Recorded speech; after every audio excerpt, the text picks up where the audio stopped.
Have you ever thought what makes a college or university program stand out from the rest? Hello, my name is Dr. Amanda Taylor. I am the Senior Director of Global Communication and Marketing at ABET.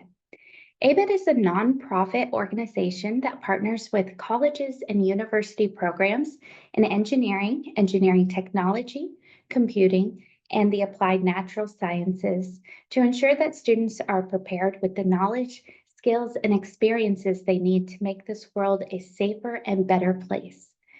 This short podcast is important for you to listen to as you consider what college or university program is right for you.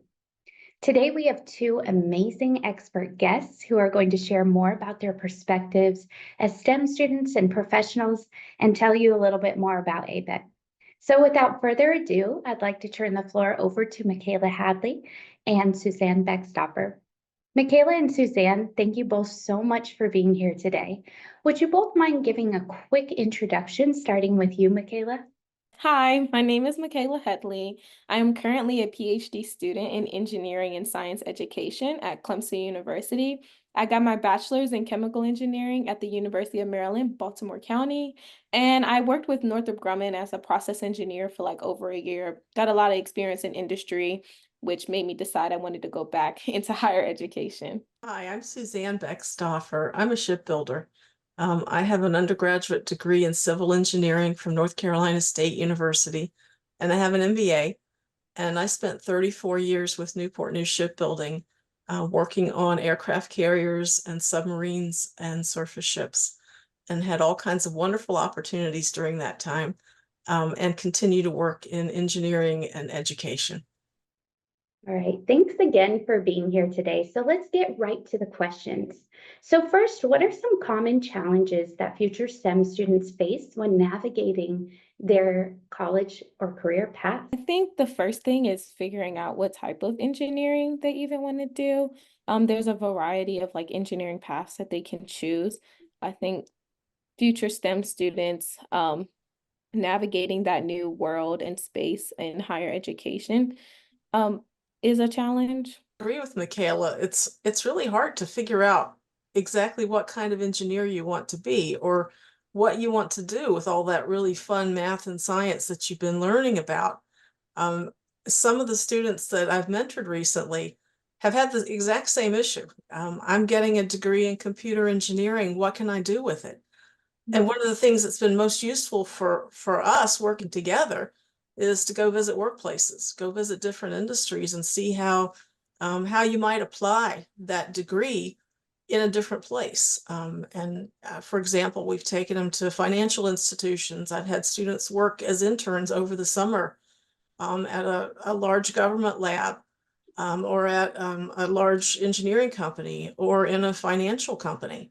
And all of those places need the skills that they're bringing with that ABET-accredited degree. But they're very different in what they do all day and what kind of things they accomplish. So it's kind of exciting to have all that world of possibilities. And at the same time, it's sort of daunting to figure out, which one do I really want? Yeah.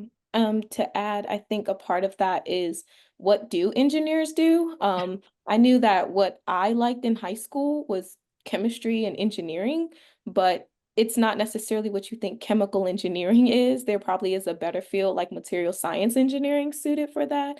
So, like you mentioned, you taking your students on these visits really help because you give perspective of what engineers do because they do a lot.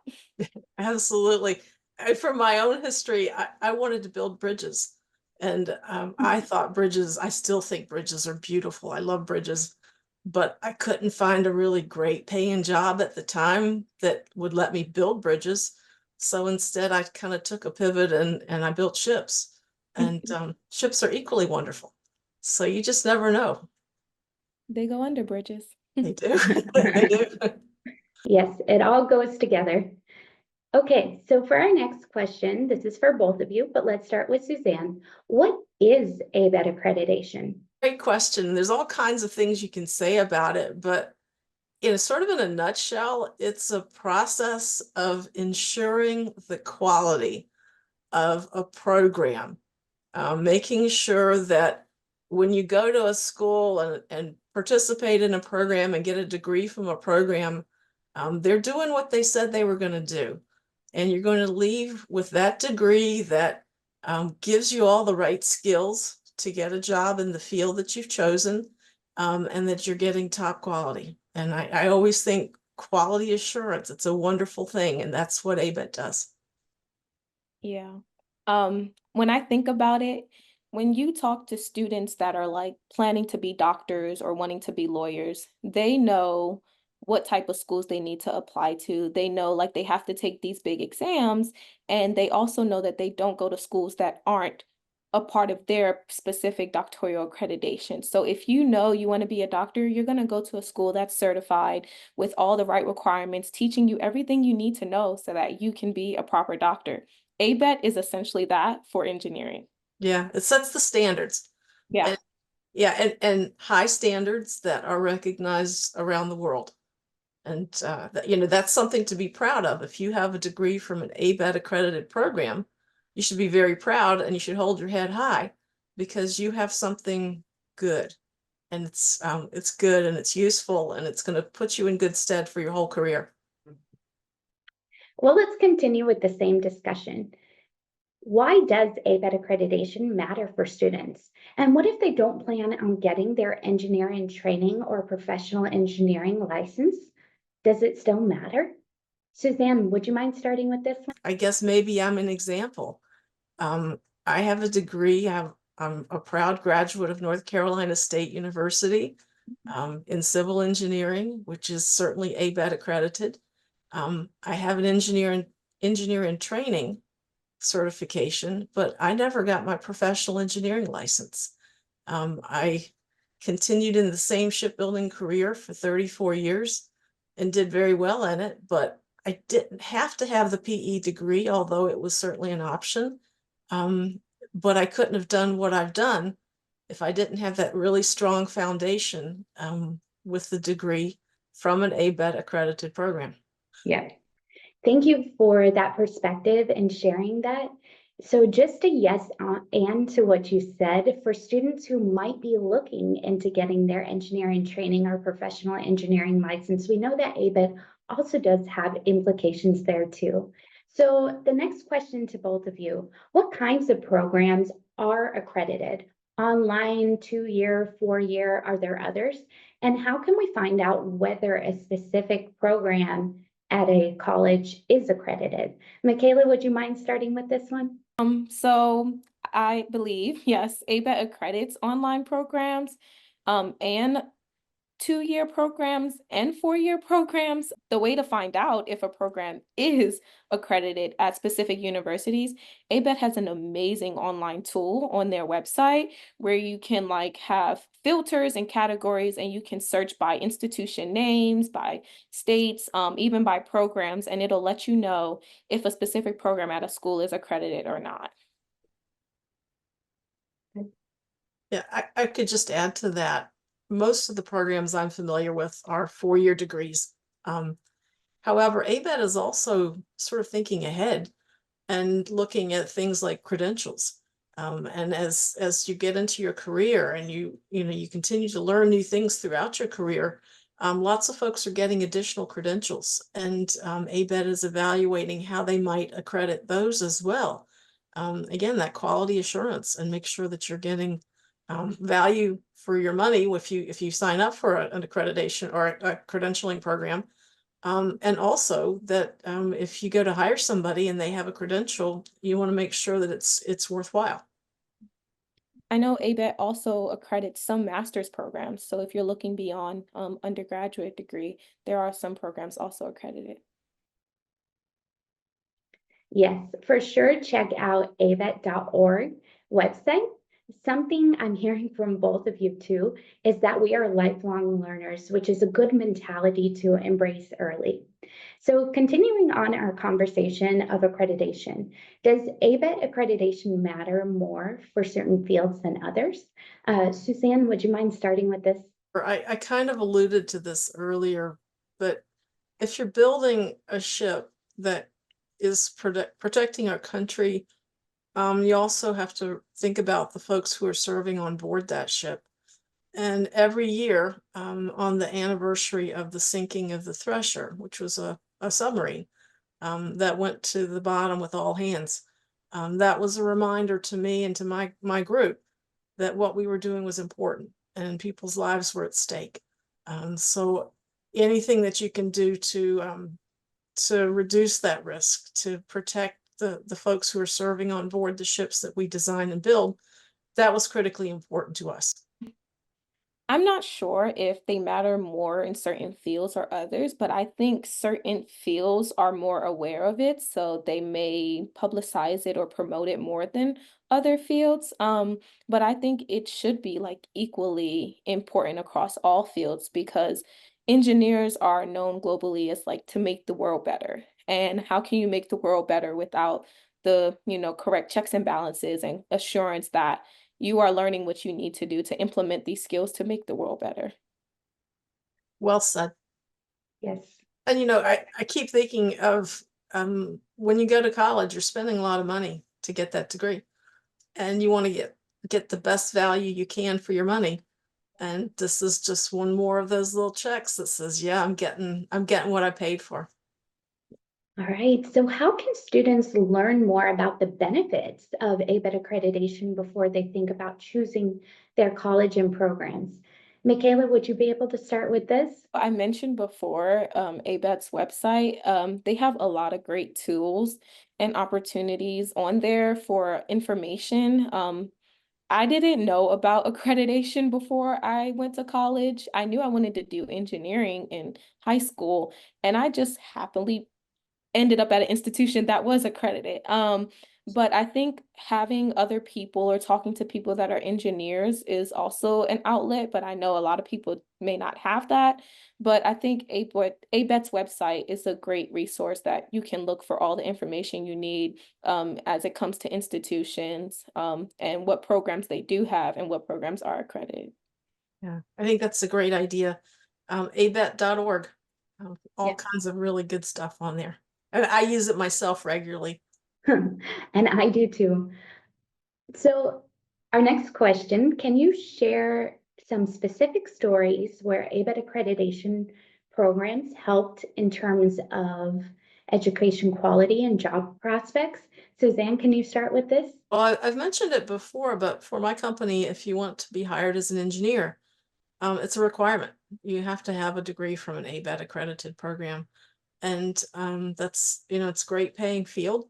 And if you want to be known worldwide as having a degree that's of value, lots of folks want to work anywhere in the world. I have engineer friends who are all over the globe, and having that sort of standard that says my degree says, it's got ABET tag to it. That's pretty important. That means something, and it's recognized everywhere.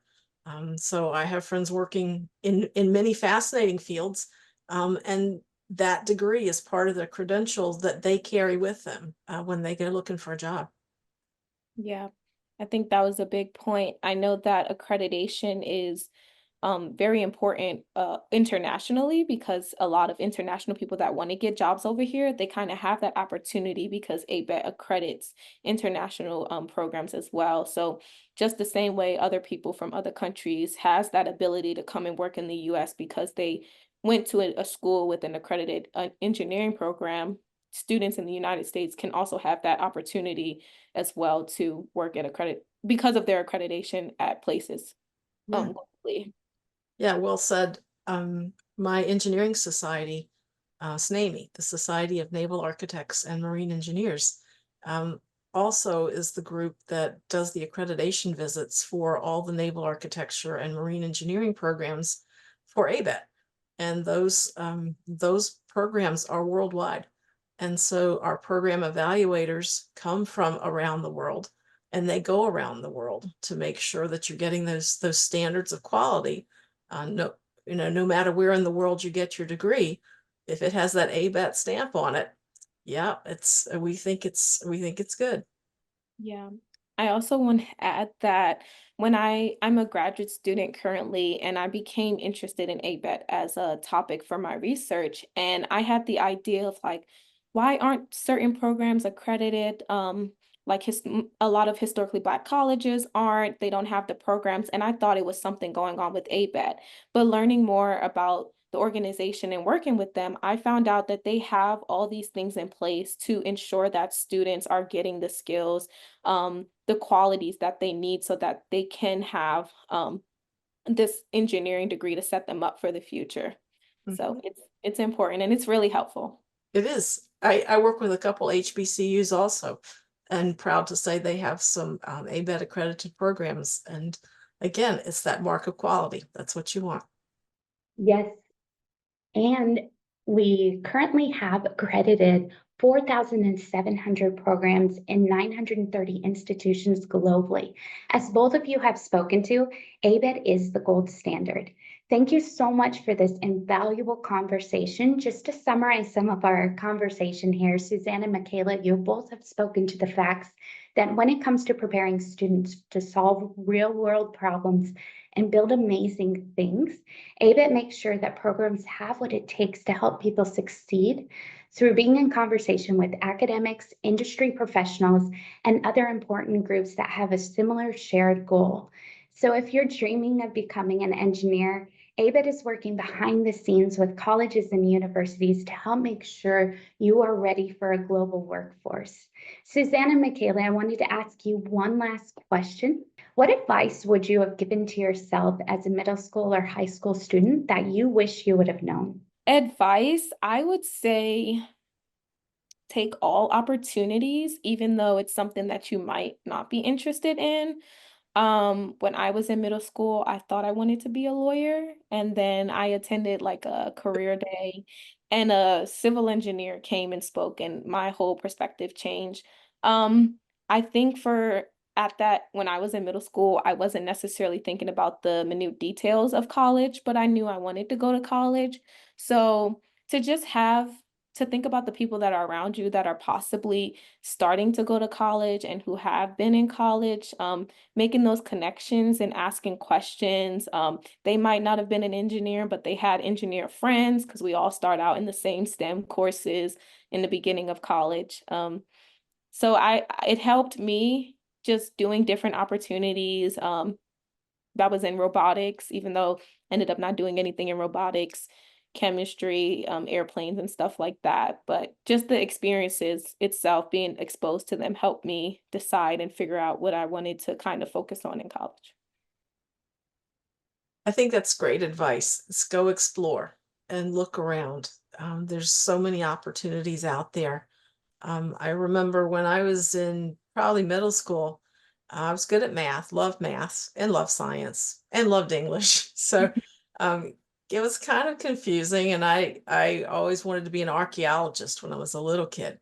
That, love those dinosaurs. Um, and then as I got a little bit older, like you like math, so you like counting. So some reason my family said, "Oh, that means she's going to be a banker." And okay, well, maybe. And then what changed my direction was my 10th grade math teacher. And Michaela, like you, she took me to a university weekend on engineering careers. And we got to go explore. And we looked all around that campus, and we looked in the different kinds of engineering. And I got into the civil engineering building. I got into the water lab, in fact. And bingo, that was it. And I was 15 and never changed. That's what I wanted to do. So get out and explore, talk to people. Ask your parents, ask your friends' parents, ask your teachers. Go explore, and a lot of folks are happy to show what they do. Ask if you can see what they do at work. Maybe they'll take you to their office and let you look around and ask questions of people that work there. Or if they build things, go see what they build. Go to the job site. Just go explore. You never know what's going to hit. And I'm not an archaeologist. I'm not really a banker. But yeah, I found something I loved, and it stuck. And find that thing that sticks with you, that you really love doing, and you have a great career, a great life. This is great advice. Any last words for our audience today? Just that we need more women in engineering. So hopefully this has sparked some questions or curiosity. And being good at math and science is not the only requirements to get into engineering. It's a part of it, but anybody can be an engineer. We need more women in engineering. We need more everybody in engineering. Engineering is fun. Engineering is interesting. Engineers solve problems and they do interesting things. So go explore, go take a look, and go on abet.org and poke around a little bit. You might be surprised at something that catches your attention. Thank you all so much. Please reach out if you have any questions.